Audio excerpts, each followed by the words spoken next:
Everyone. So, full disclosure, this is a re-recording.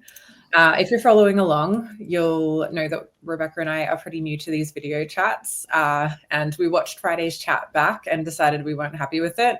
It was the first time we went live, and we pulled it pretty quickly after it.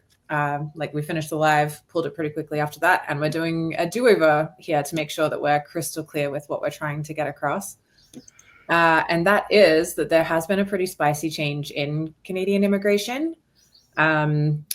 We get notifications when things change. And when I first looked through it, it seemed very technical and quite minor. But luckily, I had my colleague, Rebecca Major, here to help me understand the broader implications of what this change actually means. Just quickly, before I hand it over to Rebecca to explain exactly what happened, I do want to just explain two terms that you'll be hearing quite a lot of in this recording. The first is maintained status. You might know it, but you might not. If you are or were on a valid temporary work permit and you applied for a certain temporary work permit afterwards, you're allowed to continue working in Canada while you wait for a decision on that permit. It's a little more complicated than that, but that's all you need to know for the purpose of this recording. And the second is a dummy permit. We did a full recording on that, so please watch it back if you'd like more information about it. But it's basically a permit that you're not necessarily eligible for, but that you submit because IRCC is taking such a long time to process applications at the moment, and you want to be on maintained status for a while for various reasons that you can find out in that previous recording. So that was a lot from me off the top. Rebecca, I'd love to hand it over to you so that you can walk through this change to maintain status. Yeah, thanks for that, Steph. I just want to start off by saying that this is not legal advice. This is my interpretation of a update that's happened. You will always hear me say it's so dependent on your individual circumstances, and I highly recommend that if you are confused by this update, you speak with a reputable immigration consultant or lawyer who can really help you work out the impact this update has on your application. So to keep it really simple, the biggest change that came from the updates on the 28th of May were how IRCC are going to process second applications. Okay, so we've established that if you submit a work permit prior to the expiry of your current status, you'll be on maintained status until a decision is made on that application. So in most cases, you can continue working under the conditions of your initial work permit. So for the purpose of just making it clear, the extension that you make prior to the expiry of your permit, we're just going to refer to the initial extension application. So what has changed now is how subsequent applications are processed. So under the old guidance, if you submit another application whilst on maintained status, but before a decision is made on that initial extension application you made, you will continue to be on maintained status throughout the processing of the subsequent or second application. You might lose the right to work, but you will be on maintained status until a second this decision is made on the second application. And that is even if the initial application you made was refused. So that's very important. So under new guidelines, again, same circumstances, if you submitted an application whilst on maintained status from your initial extension application, but that initial extension application was refused, you do not get maintained status for the processing of any subsequent application.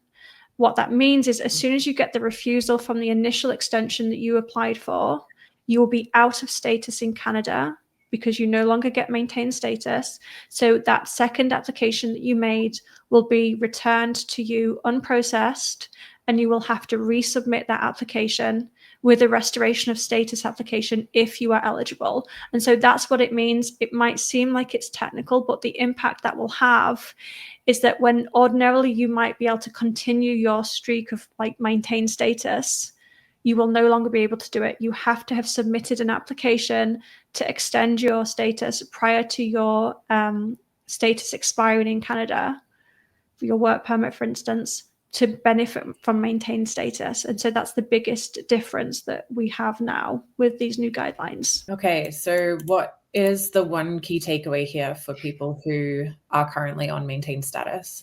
So I think whereas you might have continued to be on maintained status, so one of the let's think of this as an applicable case. You submit an application prior to your work permit expiring, and we're going to refer to them as the dummy applications Steph defined earlier. If you resubmit an application during that period of processing of the dummy application that you currently are eligible for, even if that dummy application was refused, you would continue to be on maintained status during the processing of the second application that you submitted. That will no longer be the case. So that means if you've done that, you will know in your initial dummy application was refused, your second application will not be processed, it'll be returned to you, and you'll have to apply for a restoration of status. You will be out of status in Canada, you have to apply for the restoration. So that's very important that you take that step. It will mean that you'll stop working. It means all those things have to be true. You have to stop working, but you also have to apply to restore your status. And that can be in the form of a more legitimate application if you're eligible. That's the biggest takeaway of what it was then versus what it is now. Yeah, and then I guess you'll not be benefiting so much from the long processing times if you're not on maintained status, not able to work, and also waiting for that new processing.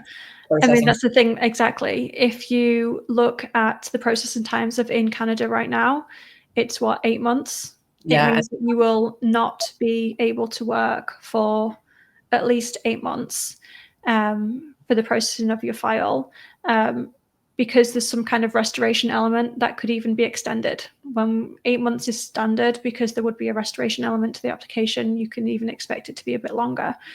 So it really is quite a big update for those in Canada who would have previously pursued this as a way to maintain their status throughout the processing of their application. And it is very important that you take the step to restore your status, especially if you are eventually trying to get permanent residence in Canada. Being out of status in Canada can have some repercussions that you really don't want to have to deal with. So if you can restore your status, you should absolutely restore your status. Okay, that was short and sweet this time. Hopefully, if you've watched both, hopefully we were much clearer this time around. If this is your first time seeing this video, the call to action from it is to subscribe to our Express Entry newsletter. We'll share updates like this as and when they become available. So yeah, we're here to help on your journey. We're here to give you information that you might need to make better decisions as you immigrate. And yeah, we hope to see you on the subscriber list shortly. Thanks. Bye. Bye, everyone.